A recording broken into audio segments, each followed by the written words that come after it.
Hi everyone, today I thought I would discuss with you 4 things to do in every interview in Canada specifically. I thought I would do this topic just because I love interviews, I love giving interviews, I love to be interviewed, and these are some of the things that I do in every interview.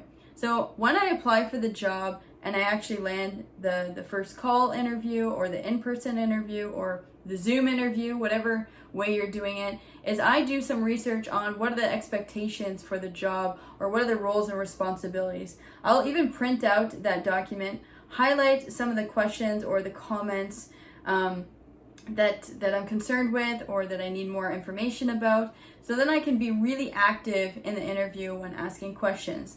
And that brings me to number 2 is you want to make sure that you have all your questions prepared prior to the interview. That way, if they're talking and nothing sparks interest or you don't have any, you go blank in the interview, you want to make sure that you can look down at your paper and read those questions off that you did have maybe prior to the interview.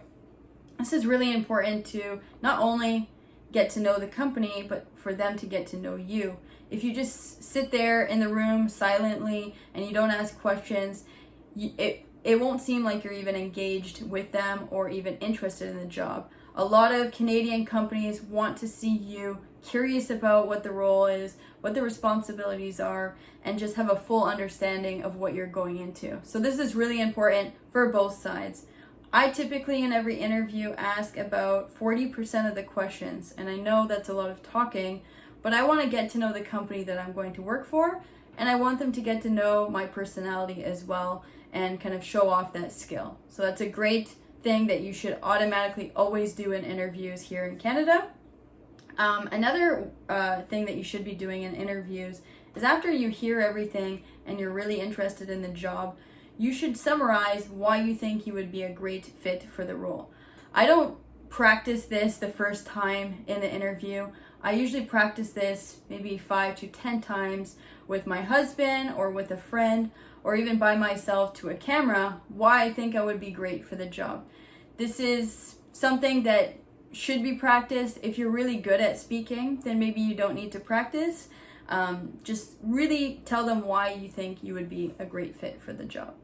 And the last one is if you're in person or virtually, make sure you know all the people in the room, their name and their email. This is important because after the interview, within 30 minutes to 1 hour, you should have an email already prepped to send all the people to thank them for their time, say that you're still interested in the job if you are, and let them know you can't wait to hear more from them, whether it's good or bad.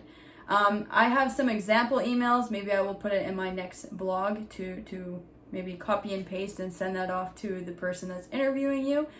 I always get great feedback. They usually always respond saying, likewise, it was nice to meet you as well. And it just puts a really great impression that you are not wasting their time as well. It's an extra reminder that you're interested. So those would be my interview tips. I'm not sure if you have any or have had any experience with interviewing in Canada. I'm very curious about that. And I noticed there was a lot of new people here, so thank you so much for joining, and I will see you next time. Bye-bye. Thank you.